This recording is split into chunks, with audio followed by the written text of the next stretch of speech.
Self-sabotage shoes is what we're talking about today, my beautiful superstar sisters.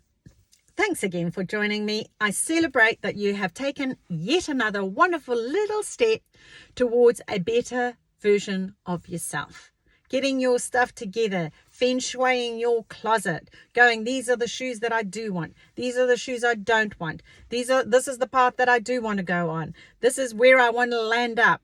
And how fast can I get there? I want to be the best version that I can possibly be in as quick a time as possible. And I thank you for joining me in making that possible.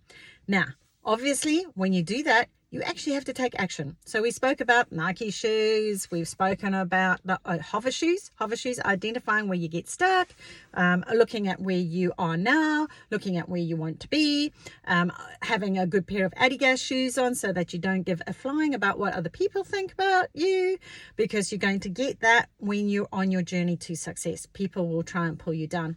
Hands down, know about it, absolutely, for sure. Okay, so you need to protect yourself in order to do that.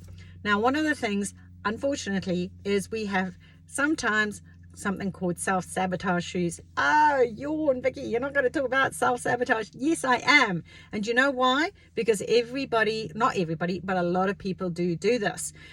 They get along a path and they get nice momentum, and then their parrot shoes kick in. Now, if you haven't listened to the parrot shoes video, please go and listen to it. It's only about 10 or 15 minutes, I think, by memory. It's on the YouTube channel, #parrot shoes in the Facebook group if you're in there.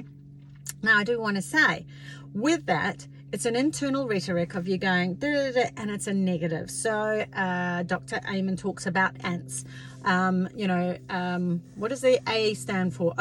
Automatic negative thoughts, I think, is what his stand for. Okay, now for it's basically your internal records that go over and over and over again. Now, it talks about in that parrot shoes and how to interrupt that pattern.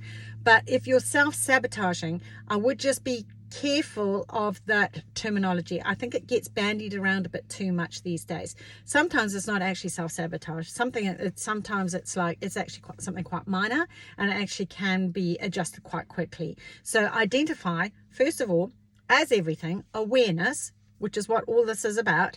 Let's identify what shoes we've got in our closet so we can identify which ones we do want and what we don't want. Okay, let's get clear. Are we actually self-sabotaging is what I would actually say to you in the first place. So sometimes it's like, you know what, in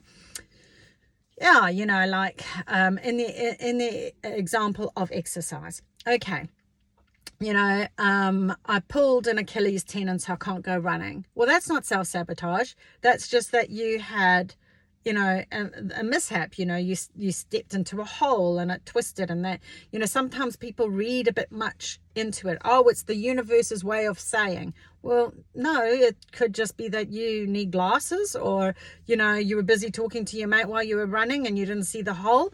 Like, don't make it more than what it actually is what I'm saying. Now, if identify if it is indeed self-sabotage, and here's how I identify it. If you've got a particular thing and it happens over and over and over again, so say for example you're in a relationship, or you've got the same sort of pattern, and it's like you get to a certain point in your relationship and then you get really nervous and you pull the pin, and then you do it again in your second relationship and then you pull the pin. And then you find after a certain period of time again, so I did have this with this one guy, and it was like after about 3 years, he was like, oh, panic, and he'd pull the pin, and he'd pull the pin, and he'd pull the pin. There was like this 3-year marker that he had.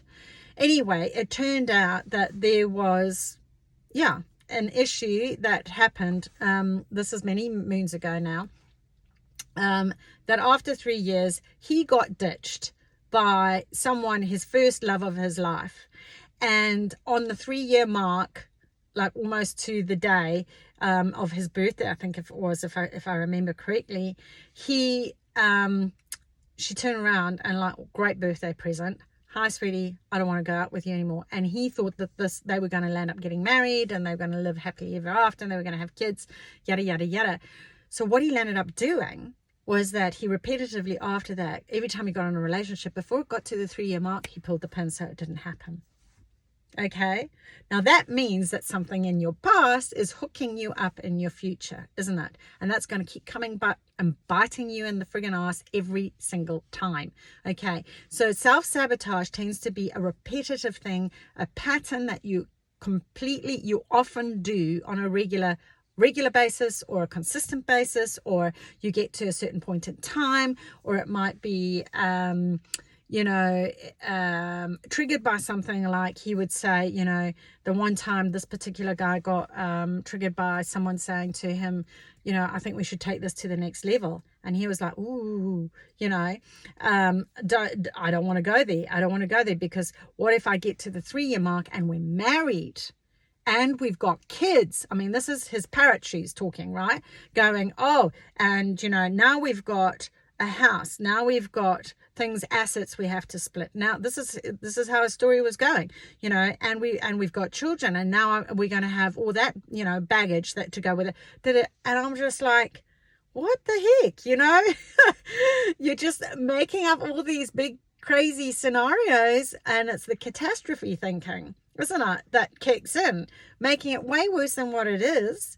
And meanwhile they were, who knows, I mean, maybe they would have split up, I don't know, but you would never know. He'd never know. So anyway, as far as I know, don't know, I haven't caught up with him for many years, but after we did some sessions, we unblocked that, and he did get past the 3 mark, but it was tough. He hit that 3-year mark, and he was like skitty and he needed to have some more sessions to sort of get him through that. And he's like, I'm getting that panicking feeling. So we worked on that, released all of that, with the somatic experiencing and all of this other stuff that goes on. And it was just like, the past does not equal the present, and the past does not equal the future. We did a whole lot of work around that. So sometimes you need to actually go and get unplugged. You have to identify what it is that's causing the sabotage in the first place. If you don't know, go find someone who will help you. It might be a life coach. If it's something more severe, then obviously go and get counseling or something. Go to a specialist who knows, who's most likely to know, and someone that you can connect with and that you can trust and that you can consistently rely on. Because quite often I find people, get the self-sabotage, they get answers, and sometimes it's not an answer they want to hear. And so they panic and they go, that made me so uncomfortable, I'm never going back again. And so they stay stuck. They stay in their hover shoes, or they pull the pin and they're back to being in their hover shoes, and they've undone all the good work that they've done for X amount of time, and it's just unraveled. And then they start a new story, which is, you see, it doesn't work. So it supports their payoff shoes. Okay, now that's another video that you can go and look at. Do have a look at that, because that is a main driver, especially for self-sabotage, because behind every behavior, even negative ones, there is a positive intention, even if it's a negative one. So what you want to do is be clear about what's the payoff for repetitively doing that, because there'll be a reason. So in this instance of that guy pulling the pin on the 3-year marker was keeping him safe. It kept him safe and protected from being hurt. He does the hurting, not being hurt. Okay, see the positive?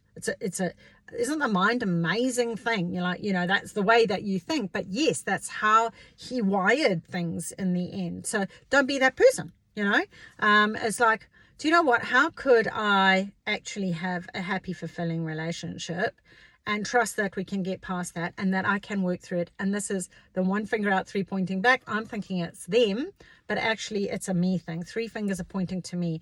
Another video that you can go and have a look at in the YouTube channel. Also hashtag 1 finger out, 3 pointing back shoes. And you can watch the videos again whilst you're doing your chores, whilst you're doing your exercise, whilst we're getting you on your path, going along, the way you want to go. You can do this. You can do this, ladies. It's bite-sized chunks. I've done all the hard yakka for you. All you need to do is listen for 10 minutes a day, do a little tiny exercise, tiny little step, 2mm shoes, also another video, and gets you onto your path in your shoes, going your own way. Hopefully, now you know how to not self-sabotage. And if you are and you don't know how to get past it, go get the help. So simple. Okay, so I hope you found that useful. If you did, please will you like, share, subscribe if on the YouTube channel.